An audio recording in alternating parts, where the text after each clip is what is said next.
Good morning. We're going to call to order the Ag and Food Finance and Policy Division. Appreciate the speed that our pages and others assisted with this morning to be able to move a different committee out. And in about 2 minutes' time, they got us all prepped here for our committee. So I'm glad that that was able to happen. We are trying to be flexible with our committee time and our efforts anyway. We were going to be able to hear the governor's supplemental budget, but as everyone knows, we're really kind of on a little bit higher alert on what's going on with the coronavirus, and so we're not going to have that information today. I think there's been other things that have taken priority, so we will not be doing that. That will be rescheduled for next week, and we'll certainly know a little bit more about what's going on by then. But we do have a quorum, and we do have in our packets, we have the minutes, and so Representative Brand on those minutes. Madam Chair, I move the minutes from March 10th. All right, the March 10th, 2020 minutes are in our packet. Anybody, any additions or corrections? Seeing none, all those in favor say aye. Aye. Any opposed, nay? That motion prevails. The minutes are adopted. And also, we have a few bills today, so we're going to start with Representative Ecklund. I know we're going to concentrate a little bit on farm safety today.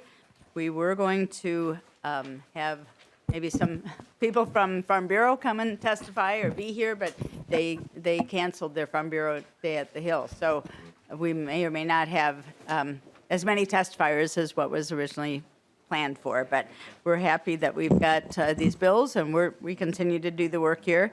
I know that they're in this 4072 is the bill that we're going to have. So Representative Ecklund, if you'd like to move your bill. Thank you, Madam Chair and members. I move that House File 4072 be recommended to be referred to the Committee on Jobs and Economic Development Finance Division.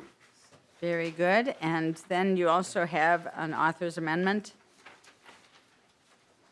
I do, Madam Chair. I move the H4072 DE2 amendment. All right. So we have the DE2 amendment, which is a delete everything amendment, and that's before us. So let's just move that and get that in the shape, and then we can have the discussion on the bill. So that's been moved. Any comments initially? All right. All those in favor say aye. Aye. Any opposed, nay? That motion prevails. So now the bill is in the shape you'd like it to be, and we'll just go ahead and have you talk about this bill. Thank you, Madam Chair and members. This bill came to me from the Farmers Union. It came out of some of the meetings that we had, hearings that we had earlier in the year. I got an email this morning about 7:15 from Stu Laurie saying he was sick and apologized. I told him to stay home. We didn't want him here. So anyway, so we spent a lot of time talking about farm safety in this committee, and we've heard some incredible testimony, and we understand the greater need for farm safety. Serving on the Jobs and Labor Committee, I understand that there are state financial resources made available for workplace safety that aren't reaching the farming community. For example, the Department of Labor and Industry has a voluntary confidential workplace safety consultation and grant program that provides up to $10,000 in matching grants to employers to make safety upgrades. The program was highlighted by Commissioner Lepink. I don't think I have that right, but during our farm safety hearing earlier this session. But she also shared very few farms are accessing these funds. And that's in large part because farmers aren't used to or particularly interested in working with the Department of Labor and Industry. Dolly has not yet gained as a trusted partner in agriculture, but I think we can make a change in that, and I think the Commissioner is obviously willing to work on that. So the reality sparked a conversation about how we could work through trusted partners like MDA or Extension to connect with farmers with existing resources. With the delete all, this bill calls on the Commissioner of Agriculture, the Commissioner of Labor and Industry, the Dean of Extension, and others to work together to develop some recommendations about how we can connect farmers with existing workplace safety resources. This has the potential to also help the resources we've been able to make available for grain bin safety stretch further. The goal is to provide technical assistance and resources that will support farmers who want to improve safety practices on their farms, reducing the risk to injuries. And with that, Madam Chair, that's a brief overview of what we're trying to do, and I can stand for questions. And I don't know, with Mr. Laurie not being here, who the testifiers even are today, because he was rounding those up for me, so thank you. Thank you, Representative Ecklund. And as you noted, this is a bill that is going to go to the Jobs and Economic Development. They're the ones that have the money for those workplace safety grants. And so we're going to, it's always nice to claw into other budgets for money for agriculture. And that's what we're going to try to do again with this one. So I think we do have Andrea Vaubel here. If she has, she can provide testimony. She can also answer any questions. So.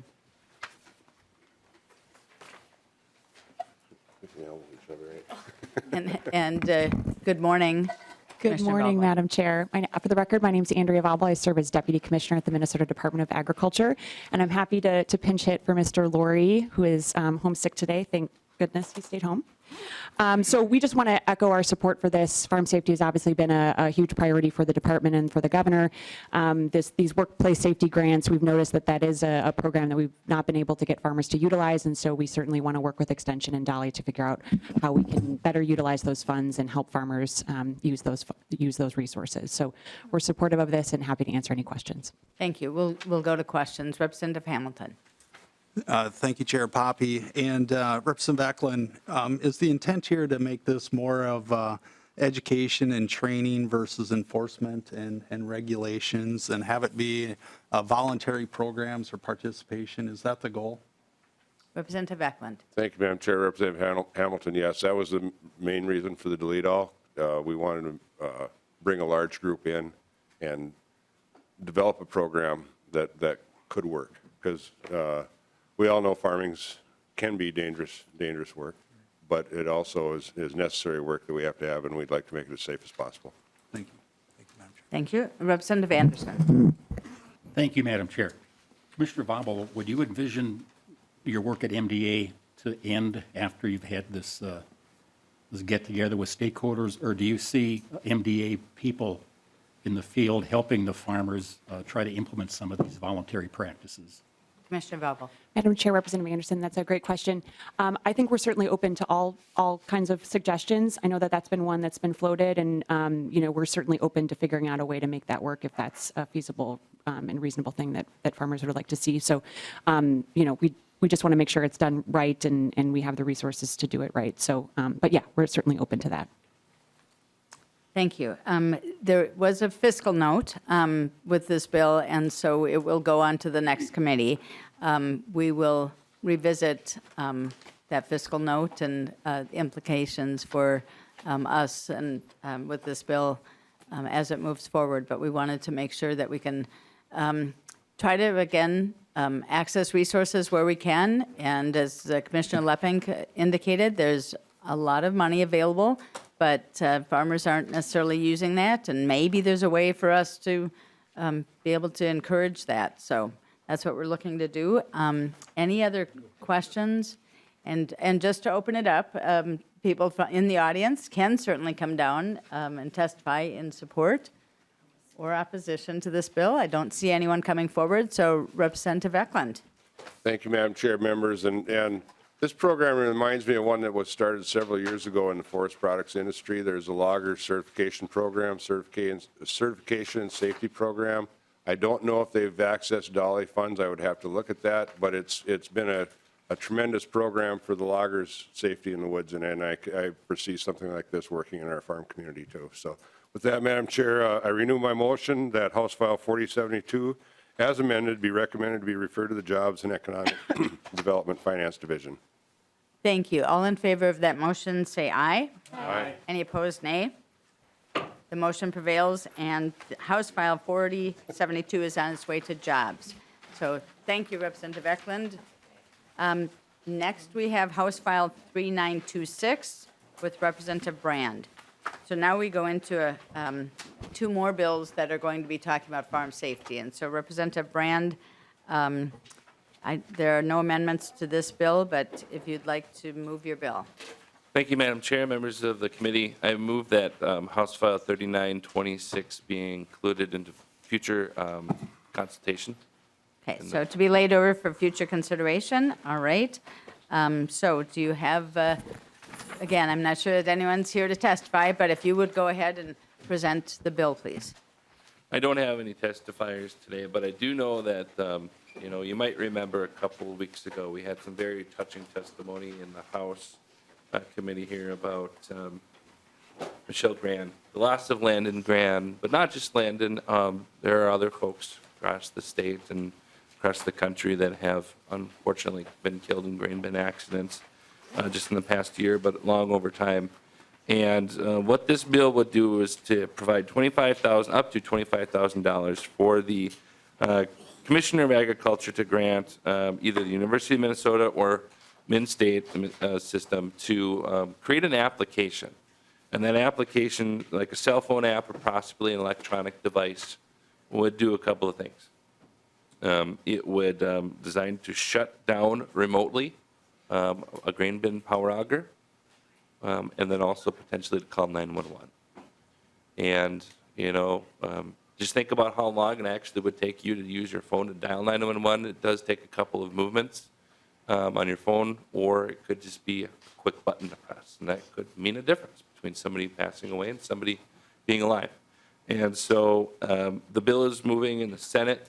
I know we don't talk about the other body, but I have had conversations with constituents in my district and the neighboring district to mine with the senator, and it just came to the conclusion that we could do something. This is kind of a novel approach to do something. There are grain bin apps, but they talk specifically about the amount of bushels that are in the grain bin using telemetrics and that sort of thing. But there's nothing out there in my research for safety. And perhaps this could be an example of something that could be done to help save somebody else's life. Thank you. I think if there are nobody to testify right now, we'll just go to questions. Representative Keel. Thank you, Madam Chair. Representative Brand, I appreciate the research and being able to control it, a grain bin, but I'm wondering, have we heard from any of our grain bin manufacturers, thank you very much, that would be already working on considering, doing this upgrade so that we didn't have this. My understanding is when I went home, I asked some questions about what the difference was, and they're usually called drag-out augers, and the drag-out auger that we had that's old, you could easily be in the bin and manage it. My husband said it would be very difficult to get hurt with it. But the new power augers that are now in our grain bins, you would never want to get into. Sure. And that would make very good sense to be able to automatically shut it off and of course, encourage our owners to shut it off right away before they even think about getting in the bin. But I'm just wondering if you've heard from any of the manufacturers at all, if they're considering something. Representative Brand. Thank you, Madam Chair, and Representative Keel. I have not. I would imagine they probably aren't going to announce ahead of time that they are creating something like this because we live in a very competitive world and that sort of thing. I would just say that, the difference between grain bin companies might make them not compatible with each other. You talk about Apple and you talk about Samsung, for instance, two different devices. And I think the important thing to note is if this is public dollars going to a public institution, it makes the application public as well.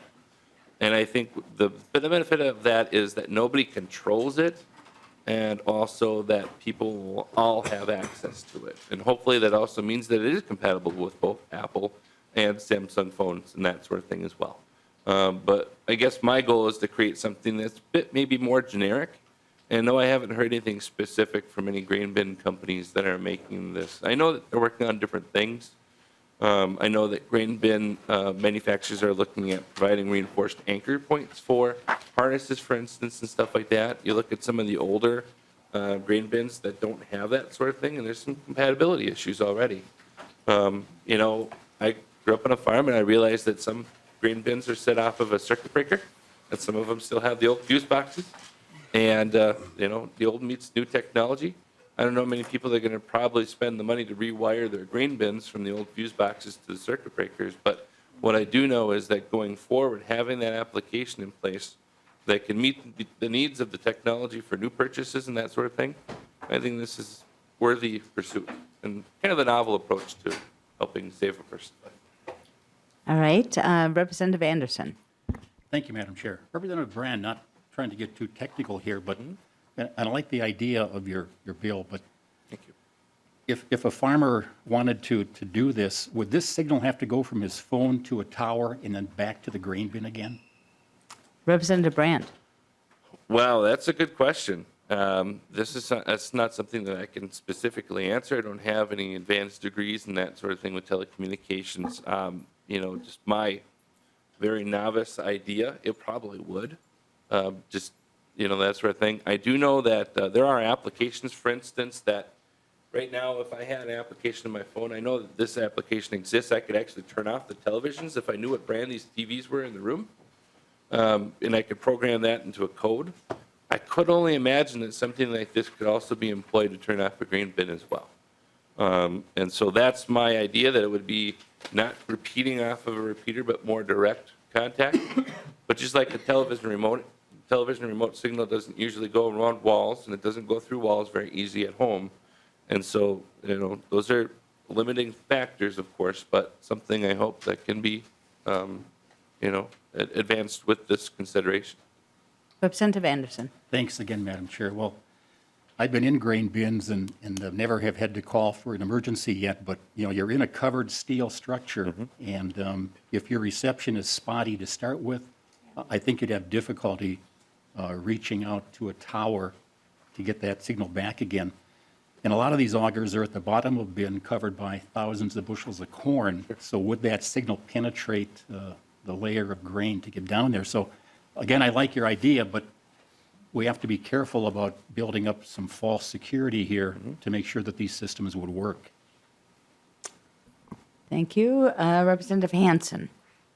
Thank you, Madam Chair, and Representative Brand. I think one of the things to look at in this as well is if the public does prepare a device or does the research, there's a difference between a family farm where you are the owner-operator and your children or relatives are working there, and a farm that has multiple employees, and the responsibility, if there's a publicly available thing, that it's not the employee's responsibility to have the device, but it is the employer's responsibility to make sure that the devices are there for people. I think we tend to get lost in nostalgia that everybody is a family farm with the children of the farmer there, when in many cases you have multiple employees and you're in a different situation with an employee-employer.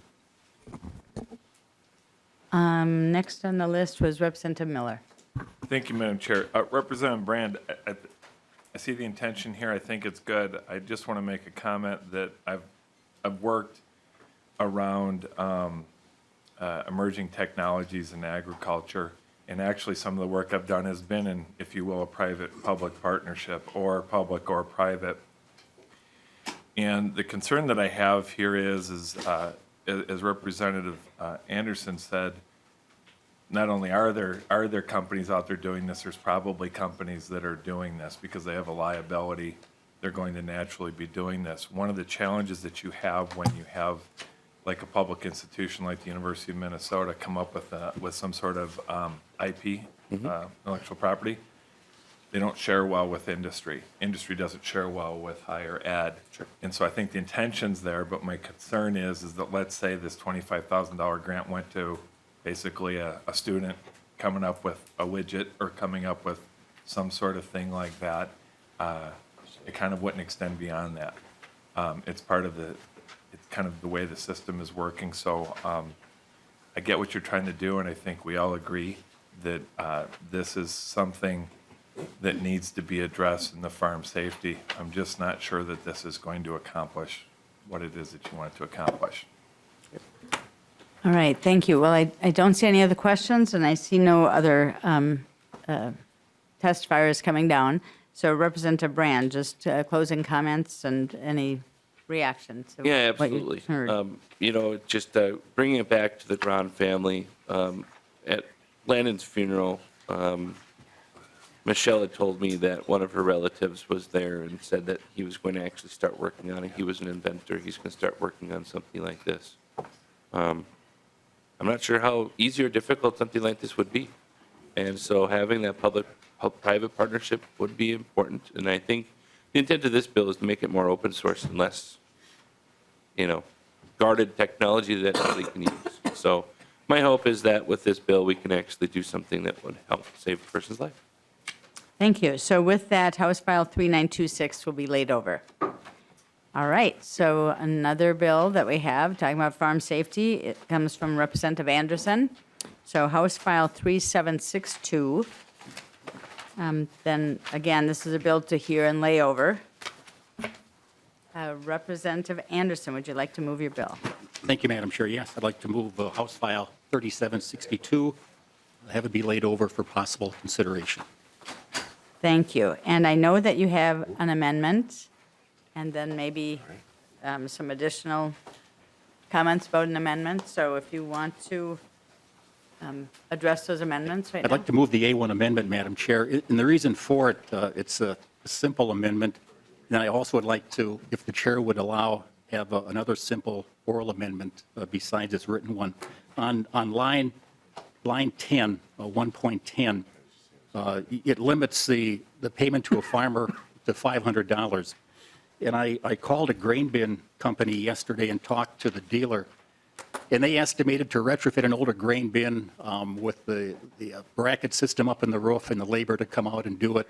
He said that $300 to $400 per bin, which would be okay here. But if a farmer has 4 or 5 or 6 bins, at $300 a piece, that would put the cost above the $500. So my amendment would just add $500 per bin. And then, Madam Chair, if I could add an oral amendment, it was my oversight, down on line 21. This also talks about the safety equipment for silos. And again, the same thing I would like to add there to make the cost $500 per silo, whichever is less. Thank you for that amendment. And so I'm just going to have Mr. Sullivan just going to review it so we all know, because we'll do it off this A1 then, I believe. That's the amendment before us, so we'll add to that. So, Mr. Sullivan. Madam Chair, that's correct. The technical way to accomplish Representative Anderson's intent is just to do an oral amendment to the A1, and the amendment would have the effect of changing the A1 after line 2, inserting another sentence that says, page 1, line 21, after $500, insert per silo. All right, so we'll just have you incorporate that, so that becomes the amendment now. Is there any questions to that? Not for me. I don't think so. Okay, so I think that's your amendment, A1. All those in favor say aye. Aye. Any opposed, nay? Okay, the motion it prevails, and that amendment is adopted. And so now, Representative Anderson, to your bill, as amended. Thanks, Madam Chair. And not to be redundant, because we have other bills addressing safety, and I support those as well. This was brought to me by Senator Westrom over in the Senate, and he's the chair of the Finance Committee there, so some pretty strong support in the Senate for this bill as well.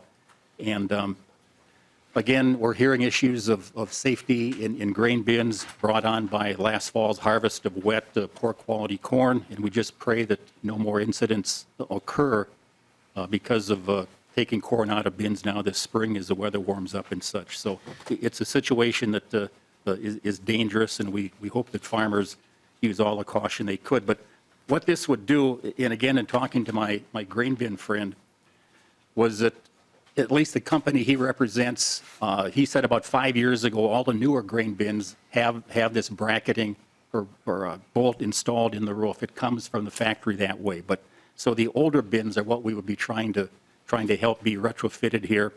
It's a bracket, a certified bracket to hold 500 pounds, whatever. 750 pounds is what he mentioned, is what these brackets would be able to support. And then you have to have a pulley up in the bracket, and then some kind of either a rope or a harness system. And I couldn't imagine a rope around my waist being sucked down. So that would be cheaper. But the harness systems, he estimated the cost anywhere from $300 up to $1,000 for a really fancy and more secure harness system. So again, this cost could range from $1,000 to $1,500 per bin. So, and we would really encourage farmers in those older bins to get this done for safety's sake, and would ask for the committee's support. Thank you, Representative Anderson. We have some questions. Representative Cleaborn. Thank you, Madam Chair. And Representative Anderson, I appreciate the bill. But I was in listening to Representative Brand just before you. I'm wondering, for the auger systems that are on the floor, could we not also include in this some sort of equipment, retrofitting, if you will, that would be large enough for grain to pass through, but small enough that a foot wouldn't go in? You know, whether they cover the auger with a large, I know that in some grain elevators, there are metal, I don't know what to call them. I will say a slip guard, a screen, but it's large enough that grain has no trouble going through. And newer ones have it, but older silos may not. I don't know the right terminology. May not, but it would also retrofit those as well. So if we're adding bars at the top, could we not put some sort of cage at the bottom if it would be required to keep a foot from going in? Representative Anderson. Madam Chair, I think we're talking about a sweep auger at the bottom of the bin to clean it out. Yeah. And I have older ones in my bins, but they do have a cover over the top, but they have to be, as they move around the bin, there has to be an opening where the grain can get into the auger. Right. And I don't know how big that opening would have to be, but a lot of times you start these sweep augers when there's still grain in the bin, so they have to be strong enough to make it around with grain in the bin. And some systems, maybe more commercial systems, have lockout systems where you can't go in the bin unless that system is locked out electrically. And that would be ideal on farms too, but that carries a cost. So your idea is a good one, but I'm not totally sure how that would be designed. But yeah, it's something worth looking at. It would be eligible here too, I would think. Representative Cleaborn. Well, that's what I want to make sure of, is that this money would be eligible for someone to, I mean, we're not engineers here and in this committee, so just that it would be open and eligible for that. So I would then ask our researcher if that would in fact be covered under this bill.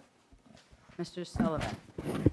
Madam Chair and members, I think it could be as drafted. House File 3762 on line 1.17 allows the Department of Agriculture to approve other grain storage facility safety protection equipment that would be eligible for grants. Thank you so much. All right, thank you. Again, I don't see any testifiers.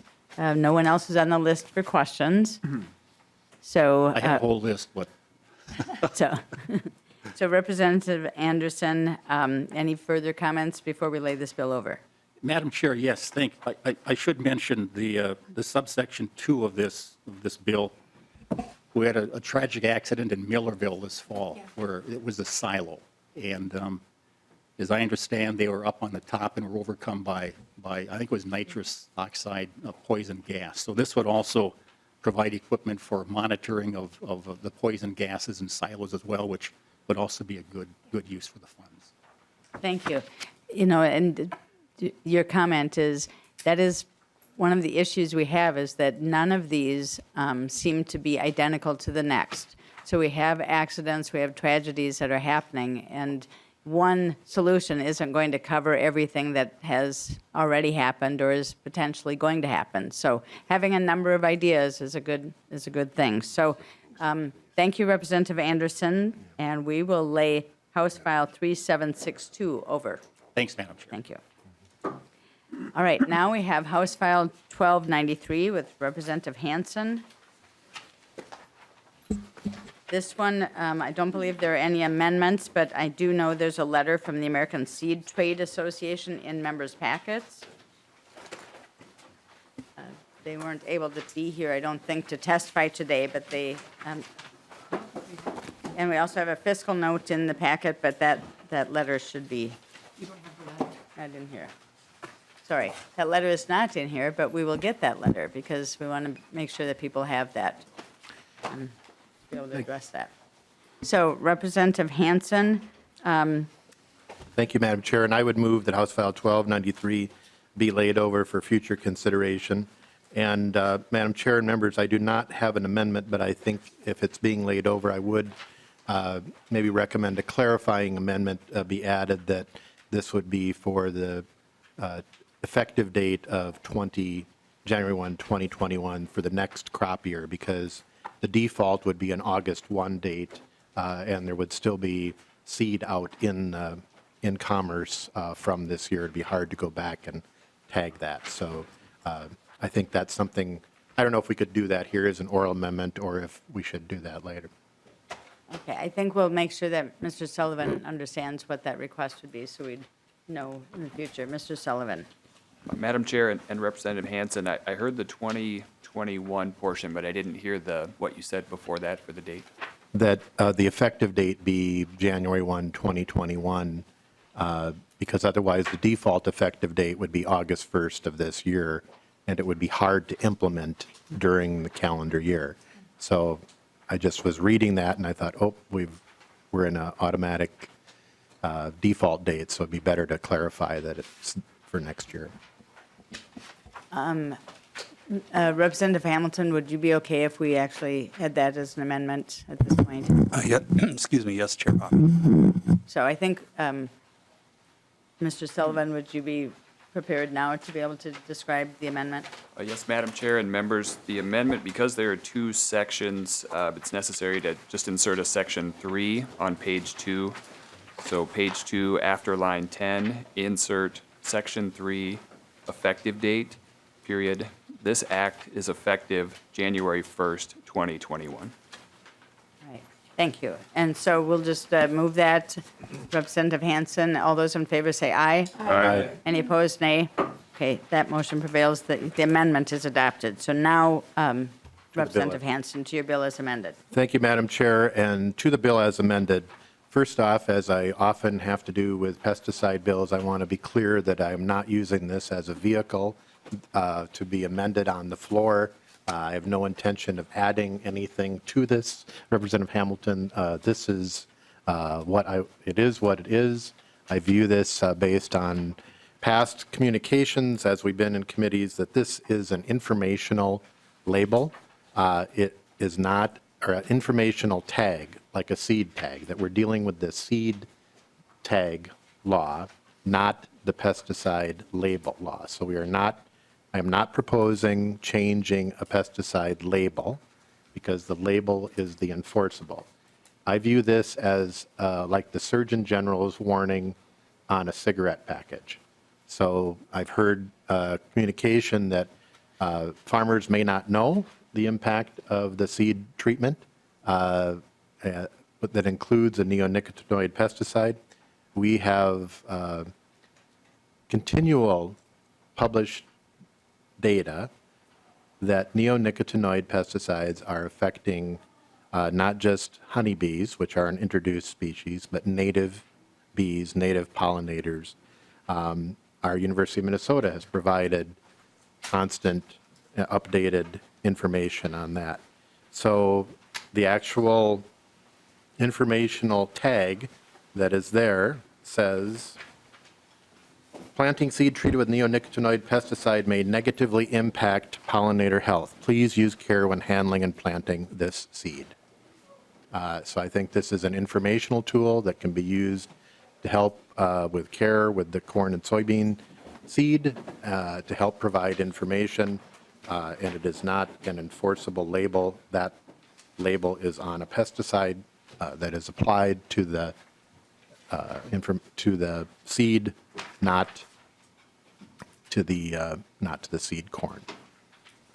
So that's the bill, and I would ask for your support. All right. And I have a couple testifiers, Madam Chair. Oh, let's bring down those testifiers first. And while we're doing that, I'm just going to announce that we have students from Riverview Dairy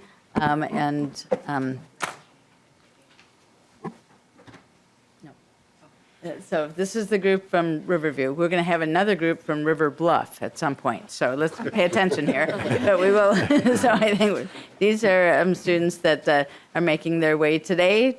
Perhaps they'll have conversations with others of you. They're here to see the process, and I talked to them this morning. I told them about a couple of these bills, and so they're they're kind of eager to learn more about what we're doing here. So welcome to the committee, and I'm sorry to interrupt you.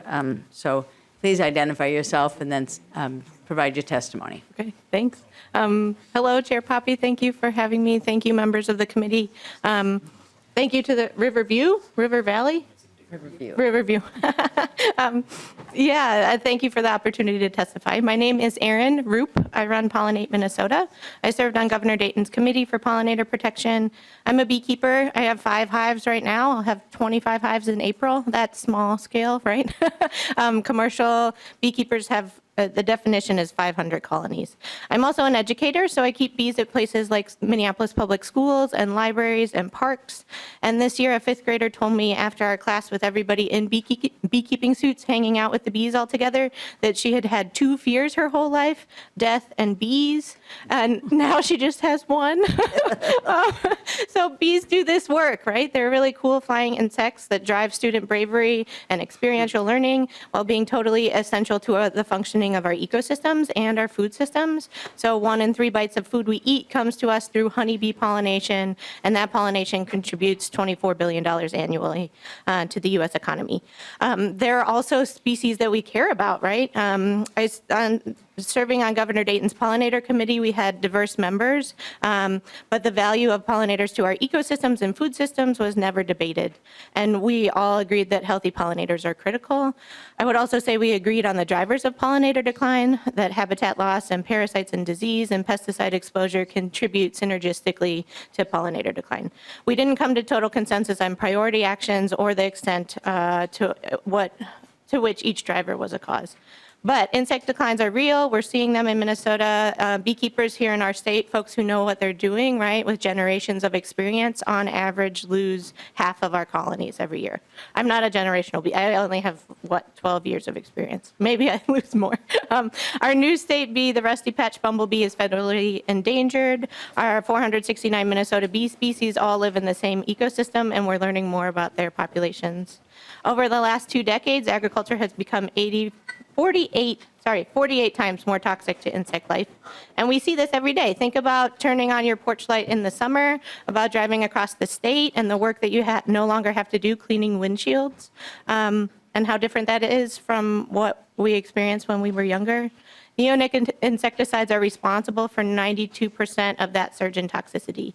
And imidacloprid, one of these neonic chemistries, is the most widely used insecticide in the world, and most of its use is as a treatment or coating on a seed.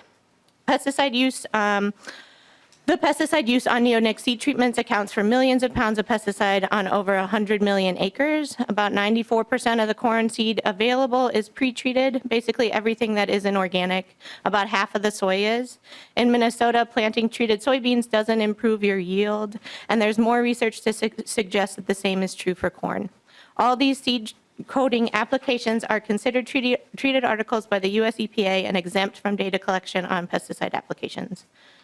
We know this class of pesticides to be a driver of pollinator decline. We also see impacts on deer health. Our DNR will be releasing the outcomes of their study of 800 deer spleens later this month.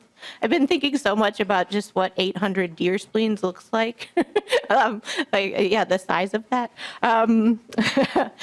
MDA has also just preliminarily added the 4 main neonics to their surface water pesticides of concern list.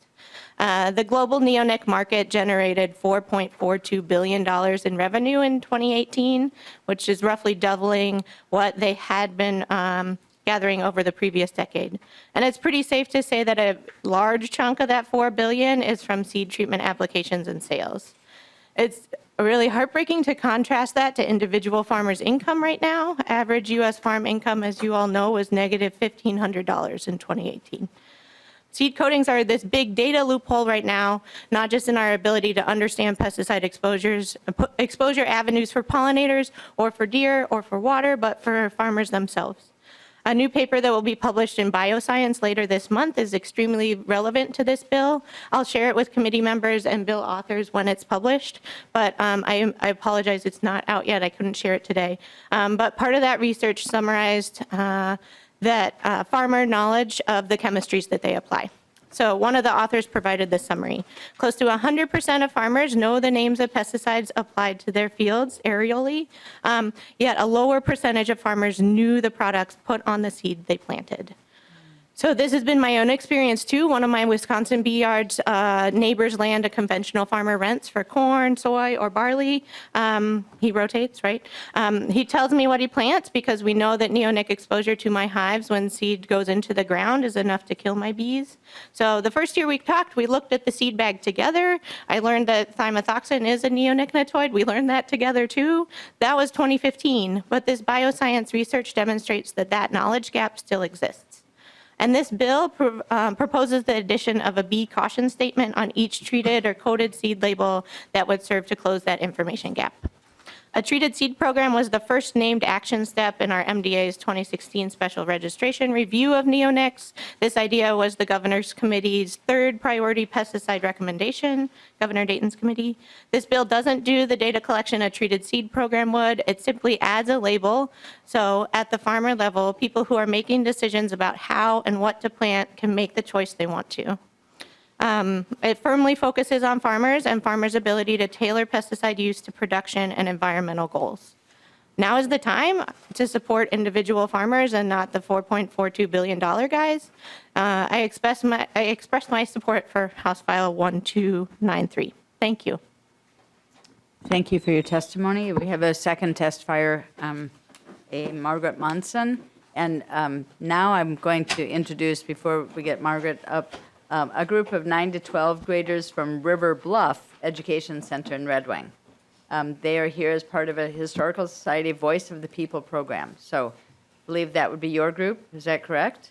Yes? Okay, very good. So now we've got welcome to them from River Bluff. We have Riverview students here, so we were talking earlier, and so we're happy that we have all of these students from southern Minnesota and northern Minnesota and all throughout the state. So welcome, and welcome to the testifier. Thank you for having me. My name is Margaret Munson. I live in St. Paul. I'm an educator, an entomologist, and a beekeeper, a small beekeeper. This bill will aid in communication between farmers who use these chemically treated seeds and other landowners and beekeepers. It will serve as a warning to remind farmers and applicators of the impacts of these pesticides on pollinators, because these are systemic pesticides. That means they're taken up by the entire plant, and for pollinators, it means they're in the pollen and the nectar. The coating on chemically treated seeds is known to come off and drift, and there are many reports of contamination of adjacent properties, including beehives. In fact, only about 5% of this chemical is actually taken up by the plants, so the rest of it ends up in the environment, in the air, the soil, the water. The labeling will be a reminder that research has confirmed that these chemicals in pesticide-coated seeds not only impact pollinators, but the U.S. Fish and Wildlife Service is finding these chemicals in the water. It's affecting the aquatic insects. Fish and other animals depend on the aquatic insects, so it's becoming pretty pervasive in the environment. Our keepers of the non-native honeybees, obviously very important in pollinating a lot of our crops, are experiencing serious losses throughout the country, as Aaron mentioned, as much as 50% sometimes. But we have 470 plus species of native bees in Minnesota. Of those, about 20 are bumblebees. They are experiencing decline. Bumblebees are the most efficient of our native pollinators. In addition to the rusty patch, which has been labeled, we have several other species that are being studied now by researchers that are thought to be in decline. We need to protect and conserve our honeybees, but remember that our native pollinators, in addition to pollinating lots of fruits and vegetables, they're absolutely critical to the integrity of the health of our wild places, forests, prairies, wetlands, bogs. All those places are not kept going by honeybees. The native bees are keeping these places strong. So please support 1293, making labeling more effective and reminding and alerting farmers and applicators to the serious impacts of coated seeds on native pollinators, honeybees, and other wildlife. And thank you for having me. Thank you. Is there anyone in the audience that wanted to testify in support or opposition? We've got another person coming down, and Representative Hansen. Thank you, Madam Chair. And just while the next testifier or testifiers are coming down, I wanted to zoom in on why little bit on the details of what happens and why this is important. So think of your corn seed in a bag, and it is not spherical. It has ridges and edges. The old purple seed treatment was Capdan, a fungicide, but there's also neonicotinoids in that seed treatment. So in the bag and in the planter, that seed rubs against each other. And as it rubs against each other under that vacuum, there's small particles that come loose. And those particles have the neonicotinoids. So you've got the planter under the vacuum in your planter. And when that is released, you have a release of those small microparticles that include, and it may seem very small, but particularly for the native bees, which the toxicities are done on the honeybee, not the native bees, because we have, native bees could be the little bitty sweat bees or a bigger bumblebee. We don't have the data, but the data that we do have shows that they're impacted. Particularly, think of a bumblebee. So with a honeybee, the workers go out and do the work. They protect the queen. The queen does not go out and do the work. So the honeybees go out, and they may become disoriented as they're exposed. With the bumblebee, the research that has been done at the University of Minnesota shows that queen is by herself. She has to go out. And when she goes out in the spring, when corn is being planted or soybean is being planted, she becomes exposed because what are the first flowers that are out? Dandelions or willow. So the dust that is occurring as the seed is being planted and the planters are being vented, the material gets out, they get the exposure, the queen dies. When the queen dies, there's no baby bees. So the impact on the native bees, whereas with the honeybees, you can have the impact on the workers, but the queen is protected unless they get back and bring that into the hive, and we're already finding that it's in the honey because they bring it back. So this is why we're trying to do some information here of this is the method. We can get you the data that has been, the published information that's happened. We've been talking about this for many years, but that's why we're trying to do just an informational thing of what is happening so that the farmer can know. And with that, Mr. Cohen. All right, welcome to the committee. State your name and then provide your testimony. All right, thank you, Madam Chair and members. My name is Chris Cowan, and I work with the Pesticide Action Network and the Minnesota Environmental Partnership Pollinator Cluster. I just wanted to speak briefly in support of this bill, and in doing so, just talk about how many of us have been coming up here for several years now, and are we making inroads? Have we turned a corner yet on what's going on with pollinators? And I'd like to just talk about honeybees in particular. In many cases, it's easier to relate to honeybees. People all know about honey and about the bees more so than some of our native bees that if you haven't seen them, it might be harder to relate to. But at any rate, many beekeepers from Minnesota go out to California to pollinate almonds. It's an annual event now. 80% of the almonds in the world are produced in California in the Central Valley, and 100% of the almonds in the United States are produced there. Now, a little bit of math here, and you can verify this by going to the California Department of Agriculture or the Almond Board in California and the USDA. That's where I got my numbers. By the way, I was just out in California and had a chance to see the process firsthand in the Central Valley and to talk to beekeepers out there. So for almonds, there's 1.4 million acres of almonds out there. And for pollination, because there's no pollinators there, and I hate to say it, but it's because it's a monoculture, the restaurants only open a couple weeks out of the year if it's just all almonds. They need to bring in honeybees, and they come in from all over the country. So 1.4 million acres of almonds needs 2.8 million colonies of bees. So you need 2 hives per acre. And the reason you need that is, one, that's what you need to get the pollination services so that the trees get pollinated. But 2, for the almond growers to get their crop insurance, they need to show that they have a contract to have those bees. Now, the problem is that if you go to the USDA website and look up how many commercially available honeybees there are right now, that number shows at something just a little under 2.7 million. So if every bee that the U.S. Department of Agriculture, if every colony in the country went to California to pollinate those acres, they're short. And this is becoming more and more of a reality of what's happening in California. I talked to one Minnesota beekeeper who last year, mid-year, at peak flow, had, and this is moving the bees around, they're not in California all the time, had 2,500 hives. When he buttoned up his hives in the fall, he had 1,500, and when he opened them up in the spring, he had 800. That's just one example. The beekeeping losses across the board are still as high as they've been. One other thing to think about when you know, the USDA views honeybees as livestock.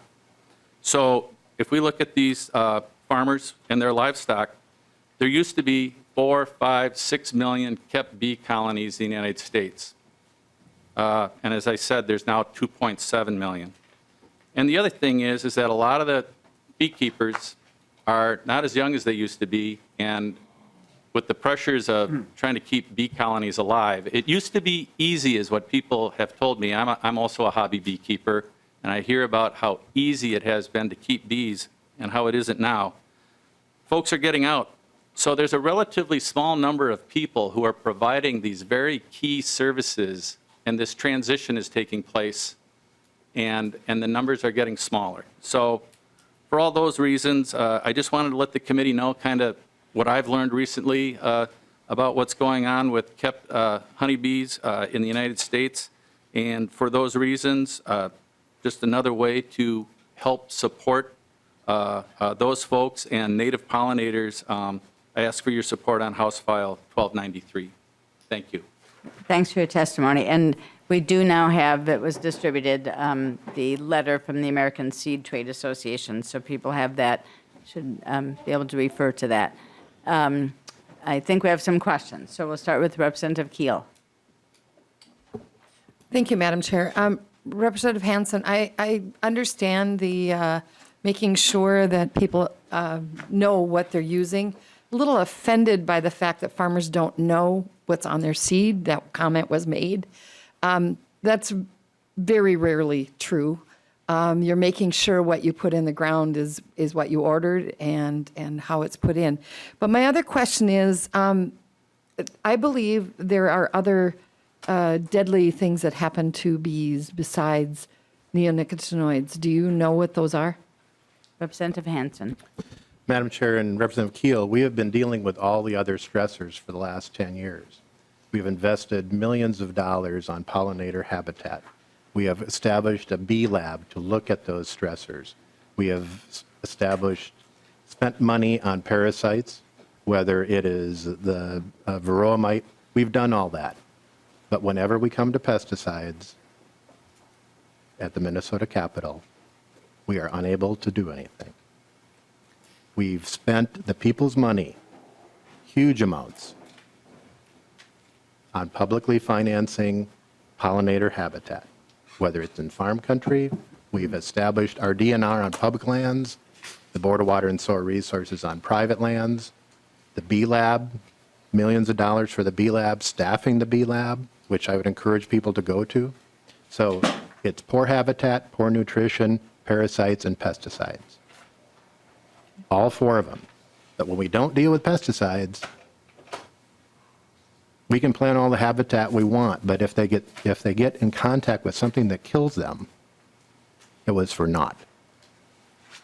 Representative Keel. Thank you, Madam Chair. Well, you know, I want everyone to understand there isn't just neonicotinoids that bees may have trouble with. And when I hear about traveling bees, which, you know, in my district, I know they go other places. They travel quite a bit. Makes me wonder where they're picking up all their, you know, when you close up a beehive and it goes traveling to California, how do we know that it's not picking up varroa mites there? How do we know that it's not picking up not just parasites, but pathogens, illnesses that kill bees? And I understand the importance of pollinators. I just want people to understand there's more than one thing that happens here. I know we've put a lot of money into this. I understand that, but I just want to reiterate the fact that I've talked to some of the companies that do put coatings on seeds. I understand what you're talking about when you talk about the dust. I have planted, totally understand that. And the importance of making sure that seed actually comes up is why those things are done. And the companies that I've talked to have told me they are working on a better way to seal those seeds so that when it goes in the ground and the pesticides are taken up for protection of that seed, that in fact it works. And, we do testing on our ground too, our dirt and our soil. So we are aware of what our soil content looks like and its health. So I just want to reiterate, there's more going on here than just throwing seed in the ground and not being concerned about other habitat. Thank you. Next, we have Representative Anderson. Thank you, Madam Chair. I agree with what Representative Keel said. And I would like to ask the first testifier to come back up and respond to the question. All right, so that would be Ms. Rupp. Welcome to the committee, and Representative Anderson has a question. In your testimony, you mentioned that there was no yield increase for soybeans. You even mentioned corn. Could you tell me where you got that research data from? Yeah, I meant to track down those. I can share that with the committee later today. I'll track down those studies. I think there's been, 5 now. I apologize for not, this is Erin Roop, by the way. I should say my name before I speak, right? For not having that for you today. Several land grant, Madam Chair, Representative Hansen. several land grant institutions, and I think if you even check with our terrestrial invasives researchers, particularly on soybeans, that the yield benefit is non-existent. Representative Anderson. Thank you, Madam Chair. Representative Hansen qualified that farmers aren't stupid. And if there was no yield increase, why would we spend $15 an acre putting something in the seed? That's frustrating that there's thoughts out there that, hey, you're just doing this to kill bees. That is so far from the truth that Madam and Chair. I would, especially in corn, there is a definite yield increase, or we wouldn't use it. Representative Hansen. Madam Chair, no one said that farmers were stupid, and no one said that if you have 94% of the market and you have no choice, if there's no choice of the seed, if 94% is treated, and with soybeans, if 50% or 50 plus is treated. Representative Anderson. But again, Madam Chair, for the cost of the additional cost of the seed, if there were no yield benefit, farmers would say, I don't want it. And it's frustrating. I could also ask a question. When is the usual time hives are put out in the springtime to the testifier? Ms. Root. Yeah. So I mentioned that I have 5 now and 25 in a bit. So packages come to the Midwest around early April, mid-April. And commercial beekeepers who are out pollinating almonds, which Chris talked about a bit, come back to the state usually after you all have seed in the ground. And I also wanted to speak to, I heard the farmers that I served on Governor Dayton's committee with. I talk with farmers in my neighboring farmers where I keep my bees, and throughout this work, right, the farmers are key to the puzzle of what's going on for pollinators, and heard that, I mean, you have 40 opportunities, 50 opportunities to plant in your lifetime, right? Each one is important. And folks are buying those seed coatings as insurance, maybe to get that, it's hard to be a farmer right now. It's hard to be a beekeeper right now. And I want to reiterate what Representative Hansen said about, I did not mean to imply that I do not think anybody is stupid. And yeah. Representative Anderson? Yeah, I didn't accuse you of saying that, but the implication is that, why would we use that if there was no yield increase? And I think I've mentioned this before. I have a pasture and a beekeeper that keeps his bees in my pasture, and he doesn't put his hives out until I'm done planting in the spring. And he's fine with that, and we get along that way. And so I think there's ways we can work together because we all want to see our pollinators survive and thrive. And I think by working together and communicating, we can do some good. Thank you. Representative Claiborne? Thank you, Madam Chair. Representative Anderson just said exactly what I was going to say. In those closing comments of yours, I know that everyone in this room wants a healthy farm economy, and you and I have had conversations about the fact that every farmer knows that their land and their water and even their insects and soil, all of the things that make up your soil are important to a vibrant economy for farmers. So I just wanted to say, I wanted to extend that respect to our farming community and make sure that they know that we see them as professionals. And this is an opportunity for us just to all work together for something good for our state. Thank you. All right, Representative Lippert. Thank you, Madam Chair, and I want to thank Representative Hansen for this work and this bill. I think we're all growing in awareness of how interconnected we are as human beings to the land, water, and other creatures as well, and how interconnected different parts of food production are with other creatures also, and how critical pollinators are to our lives. And the ecosystem as a whole. So I see this bill and this label as a step in nurturing that awareness, and I think it's important. So I thank you. All right, I don't know that I see any other, Representative Hamilton. Thank you, Madam Chair. Representative Hansen, one of the concerns that was brought up in the letter that was put in the packet, that this may conflict or the language in the bill may be preempted by federal law. Can you speak to that a little bit?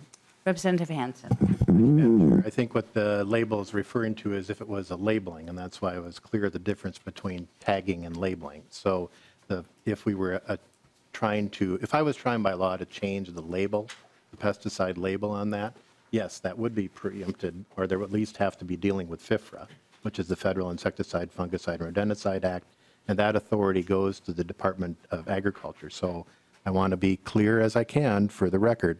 I am not talking about changing the label. I'm talking about putting an informational tag on the bag so that they can be informed. It is not a regulatory, it's an informational thing. So we talk all the time about informing and communicating and trying to get more information out to people. What could that harm to try to provide more information? This is not an enforceable label that is there under FIFRA or the Minnesota Pesticide Control Law. Representative Hamilton.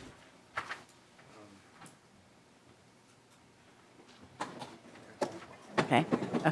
I don't think there are any other testifiers, and I don't see any other questions from the committee. So closing comments before we lay this bill over. Thank you, Madam Chair and members of the committee. We have been in front of committees for nearly 10 years trying to deal with this, and we have been, we've had regulatory proposals, we've had enforcement proposals, we've had funding proposals. We will continue to have funding proposals. And I think this is an educational, informational proposal.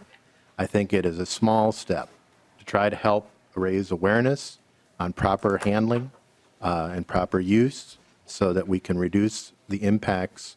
And we do know that neonicotinoid seed treatments impact native bees and honeybees. We know that. And so I'm asking for your support to help with this non-regulatory information educational approach that I will not amend on the floor to anything else. With that, House File 1293 will be laid over. Next up, we're going to switch from bees to wolves, and we're going to hear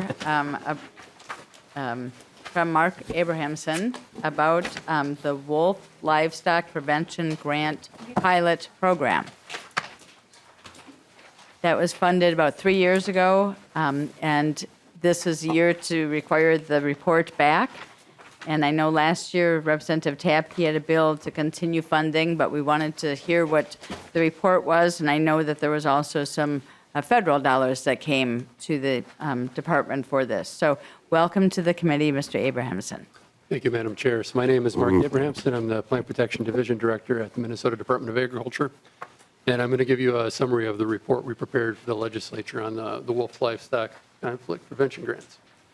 So this was appropriated for fiscal years 2018 and 2019. There was $120,000 per fiscal year to grant to livestock producers to take measures to protect livestock that were not lethal to wolves. And so there were a few categories that were eligible for grant proposals: guard animals, veterinary costs associated with guard animals, barriers for wolves such as fences, lights or alarms, and shelters for calves or other vulnerable animals to protect them from wolves. So what we did when we began this, we created an application, a simple application for producers to fill out. And then the scoring criteria were such that we were really trying to direct this towards people that were having significant recent losses on their farm. So the biggest score that a producer could earn on this application was having a lot of losses to wolves recently. And then other factors such as how good of a plan they had also came into play. We put together a panel that helped us with the grants pretty much through the process, including reviewing grant proposals. And that is, each cycle, the who's able to participate has varied a little bit, but this has been kind of the pool of people that we've drawn from. So Minnesota cattlemen, lamb and wool producers, Farm Bureau, Farmers Union, University of Minnesota, Department of Natural Resources, USDA Wildlife Services. So we've had a good group of people participating on the project. Year one, fiscal year 18, the first year we took applications, we got a really good response. We got 53 applications requesting a little over $600,000. There were a few high asks, but most of those requests were pretty small, $5,000 or less, which was good because that gave us an opportunity to try to help more people with the dollars rather than fewer. If we look at what people are asking for, it broke down like this. The fencing and the shelters were dollar-wise the big requests, and they also tend to be the higher dollar projects, so they cost more to implement.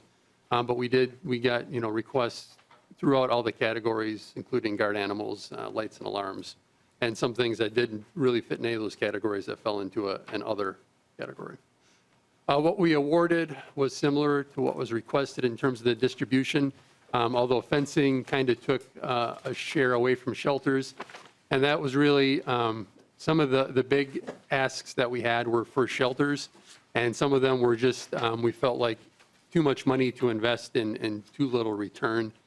So we took an approach of trying to spread the money among more producers and getting more effect that way. In terms of where the money has gone to, this was the first round. We had a lot of grants in particular in northeastern Minnesota in that first round. I think there's maybe 12 counties in total where grants were received in the first round. We ended up with 28 projects that came out of the first round and were completed by June 30th of the first year.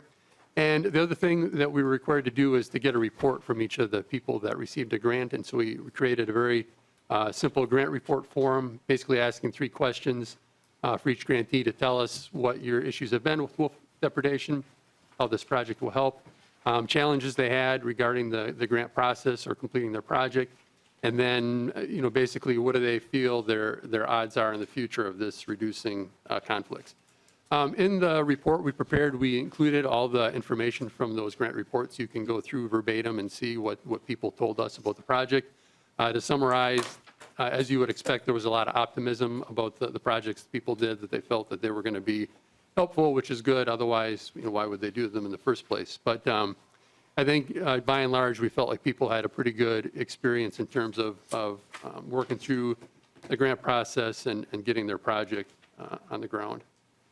Round 2, which was for fiscal year 19, we did a very similar application. Our scoring changed in one way in that we then included a criteria for previous funding. So our goal was to get money to new people. And so we did have people that applied again the second year, but they had basically a lower chance of getting money from already having received money. So we were looking to mix up the grantees, and we're successful in doing that. If we look at what was asked for in year 2, we had a few fewer applications. We got 39 in fiscal year 19 as opposed to 53 in 18. About the same amount of money overall, a little over $600,000. And so the individual projects tended to be a little bit more expensive in terms of what was being requested in round 2. But basically that breakdown still looks pretty similar overall. Shelters and fencing were the main expenses that are being requested. What we funded in year 2 was pretty similar to year 1. So we're hitting all the categories, but fencing, again, it was a popular thing for people to be proposing, and also it was a little more expensive, so it took up a little bit more of the grant funding. In terms of where proposals went in year 2, they shifted a little bit more to northwestern Minnesota. So again, we're trying to get different people receiving funds in these 2 years. Okay, and so that's what happened through the 2 rounds of funding. And then, we're trying to evaluate what the impact was. And that is something that is a little bit tricky to do because we're looking at a long period of time that farmers maybe had losses, and now a really short period of time that they've maybe had this project completed. So it's not exactly apples to oranges. So what we did is we picked out a subset of projects that we thought would make good comparisons. So these were farms that had losses very recently, and so up until they completed their project, they might have been having losses on their farms basically in the last couple of fiscal years. And then they had a project that was done soon enough that we've had some time after that to look at what the impact has been. So we had this basically 13 projects that we could pick out that had those 2 criteria: losses right before they finished their project and sometime after they completed their project. So 8 were from 18, 5 from 19. Those were kind of in line with how our overall funding was. Most were fencing, 8. 3 were for guard animals, in this case donkeys, although we did have people that did dog projects as well, and 2 for shelters. And so what we saw is that before the projects were completed on those 13 farms, we had 24 claims. And after the project, we had 5. After their projects were completed, we have 5 claims. And actually, that's a little bit, 3 of those were not directly related. So we had 1 farm that is a sheep and cattle operation, and their project they did was for their sheep pasture, or was related to their sheep, and the losses they had after the project were on cattle. So it's not exactly related to the project. So what we're trying to do here, though, is again, we still have this problem of more time before the project is completed compared to after. And so what we did to try to standardize that is look at it in terms of a number of days per claim. So what we did is we took all the days that those 13 farms had before their project was completed as a total number of days and a total number of claims. So 24 claims across all of those days. And then we compared that to how many days there were after the project was completed amongst all those farms and how many claims they had. So what we get when we standardize it that way is before the projects were completed, we had about 490 days per claim amongst those 13 farms. And then after the projects were completed, we had about 2,200 days per claim. So the time between claims got stretched out quite a bit for those farms once they did their projects. That's a very small data set. There's a lot of other potential factors that went into that. So it's just perhaps an indicator that those projects were successful, but not definitive proof. One thing that is a little bit of a complicating factor is that overall claims went down in fiscal year 19. So this is statewide. The green arrow is number of claims each fiscal year. The dark blue bars are the amount we're paying out each fiscal year. And then we've got the grants showing up there in the last couple of years as well. But as you can see, fiscal year 19 was lower than 17 and 18 for number of claims and dollar value of claims, and that's statewide, irrespective of a project was being done or not. So our indications from the comparisons we can make at this point are good, but again, there are other things at play as well. Just to go into what's happening now, and so those appropriations ended at the end of the biennium. But we were able to get some federal money to continue offering grants to livestock producers. So this is through Fish and Wildlife Service. We've received money a number of times from Fish and Wildlife to help pay our compensation claims. And so we did again this year, $55,000. But this was the first time that we've received money to fund a grant program. And the reason for that is you had to have an existing grant program in order to apply to the Fish and Wildlife Grant Program. So having that appropriation and a program put in place at the state level allowed us access to those federal funds. So this year, we're able to get a grant for $70,000 from Fish and Wildlife. Of that, we'll be able to offer $60,000, maybe a little bit more in grants to producers. And we're right now about to review the proposals we got on that. The one thing that's a little complicated with the federal funds is it's a one-to-one match that's required. So this round of funding that we received, we were able to negotiate with Fish and Wildlife that the money we had already spent on our state program is going to qualify as our match. But if we were to do this, if we were going to apply again in the future, we'll have to figure out how we'll match those funds. Okay, response has been really good in this latest round as well. We've got less money available, but we got actually more applications than we've ever had in the past. We had 60 applications. About, again, similar amount of money, over $600,000 requested, and the breakdown is very similar to what we've seen in the past. So we were seeing kind of a consistent type of interest in producers in participating in particular types of projects. And with that, that summarizes the information I have about the grant program. Thank you. Representative Lueck. Thank you, Madam Chair, and thank you for this report. Got several questions. I guess the first one, I don't see a fairly clear breakdown here relative to animal species, and there's just a huge difference in the metrics and the complication depending from species to species. So can you at least give us a perspective on obviously sheep, goats, cattle, beef cattle, dairy cattle, and even poultry? We used to have a huge amount of problem on the poultry side. I don't see any metrics in here about that. Mr. Abrahamson. Thank you, Madam Chair. Representative, so yeah, you're right, the information is not in there. So I can tell you from memory that most of the projects were beef cattle and then some sheep. We didn't have, I mean, we had some producers who have multiple animals on their farm, so there may have been poultry on their farm, but we didn't have any proposals that I remember that were specific to poultry. If I had to, ballpark off the top of my head, I would say maybe 75 to 80% were for beef cattle and maybe the remainder for sheep. But we do get claims for all types of livestock, including poultry and whatnot. Thank you, Mr. Abrahamson. And Representative Lueck, we do have also the Fuller grant, which might give you more information, but Representative Lueck. Yeah, thank you. I see there's a lot more detailed information here, literally farm by farm and some of the additional information. Another area that I don't see any information in, particularly because it looks like you develop your metric on days between claims. I don't see a metric in here relative to number of wolves removed relative to the claims.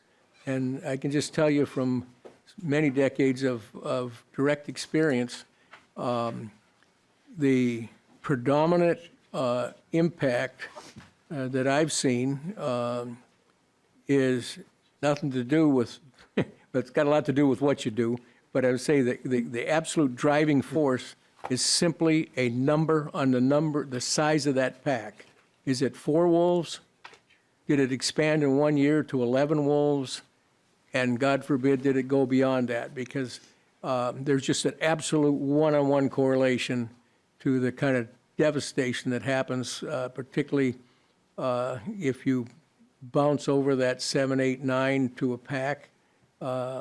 And it becomes, that's where you see some of these huge anomalies in the claims, where all of a sudden somebody loses 16, 17 calves. It's just a massacre. Same with sheep. It literally put them out of business. So did you correlate? I don't see anything here, but right behind these days, I suspect if there was claims, there was clearly some wolves removed from that area.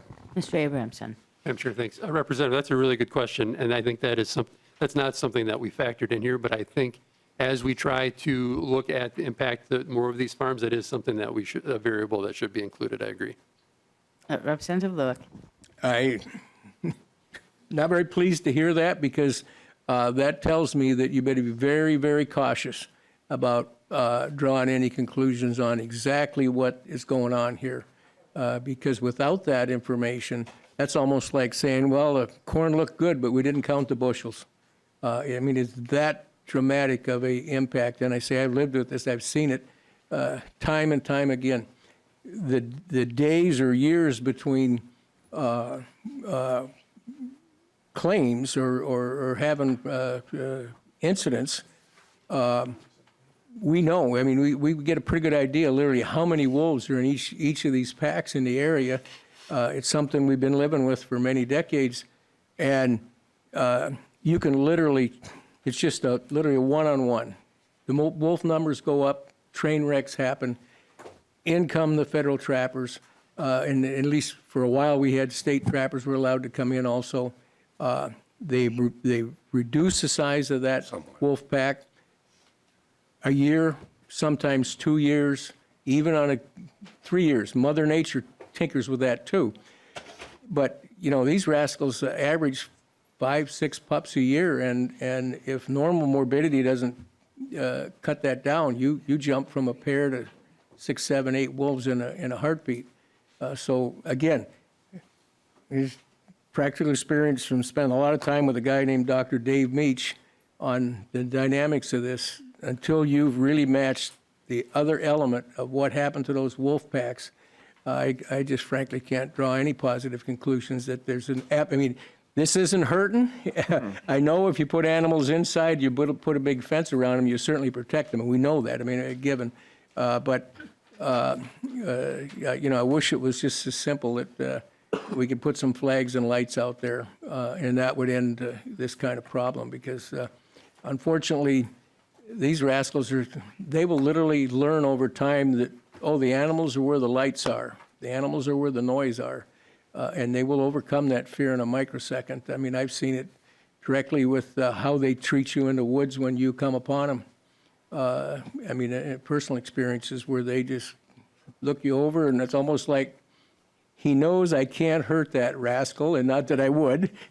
Almost like they figure whether you're armed or not, as to how they deal with you face to face. And you know, I've had the privilege of actually encountering wolves a number of times in the wild, and believe me, they're some of the best animals on the face of the earth, sizing up the risk. So anyway, thank you. I appreciate this is good work, don't get me wrong, but we're missing a huge, huge element here without really correlating that data directly to the size of those wolf packs in those farming areas. I think you can tell that Representative Lewick is a cattleman. We will turn to Representative Lippert. Thank you, Madam Chair. Just wanted to share with the committee, Representative Tapke carried this bill last session. He's not able to be here this morning because he's presenting other bills, but I just wanted to pass along to the committee that to re-emphasize that $60,000, putting $60,000 into this would allow us to continue to benefit from federal funds. So I just wanted to share that. Thanks, Madam Chair. Thank you. Representative Anderson. Thanks, Madam Chair. Appreciate the experience and knowledge of Representative Lewick in this area. A couple of questions. These are pretty simple questions. I'm curious, what kind of fencing would keep out wolves in a pasture situation? Mr. Abrahamson. Yeah, thank you, Madam Chair, Representative. So they have very actually specific guidelines for fencing. So woven wire fence is the advised method, and then it should be fairly high as well. So it's pretty common. What we typically see is 4 feet of woven wire fence and then a strand of electric on top, maybe another 6 inches above that. So I think that is the specification. Okay. Representative Anderson. One more question. In all of the year's data here, 18, 19, and 20, there seems to be a high correlation cost, like 2 to 1 between animals and veterinary costs. Why the high vet costs on these animals? Mr. Abrahamson, are you referring to then something in the grants or Well, like the last page on our handout, the animal cost was 20,000 and veterinary cost is 9,700. Why the high cost of veterinary? Mr. Abrahamson. Thanks, Madam Chair. Representative, so some of the grantees were asking for veterinary costs for existing guard animals. So if they already had donkeys or dogs in place, they're requesting veterinary costs that they have ongoing. So that means that the costs for veterinarian aren't directly related just to the guard animal request in the proposal. So it's like there's more animals that people were asking for vet care than they were asking to purchase animals. Representative Anderson. So were these animals being injured? Is that why the cost was there? Mr. Abrahamson. Thanks, Madam Chair. No, it's actually, no, it's preventative care. So vaccinations, hoof trimmings for donkeys, things like that. All right, thank you. I don't see any other questions around the table. Thank you, Mr. Abrahamson. Appreciate the information that we have. And this was done a couple of years ago. Representative Hamilton, you recall probably putting this in your bill. So now you can see the fruits of that labor. So that's good.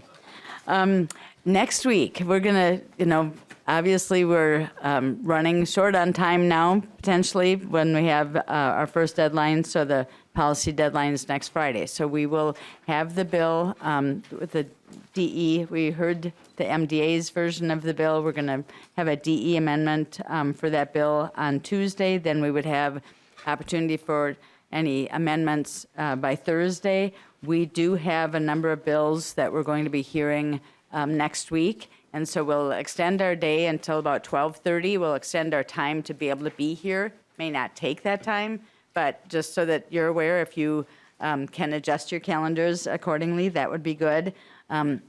We weren't able to do the supplemental budget today because it's just coming out, so we'll know more about that next week. We'll be doing that. And today, I believe, the Senate will be acting on RFA. So I think finally we're going to have some action on that. So I'm hopeful that that's going to happen, and then that can go to the governor soon. So unless anyone has any other comments, I think we are through. And everybody have a good weekend. So meeting adjourned.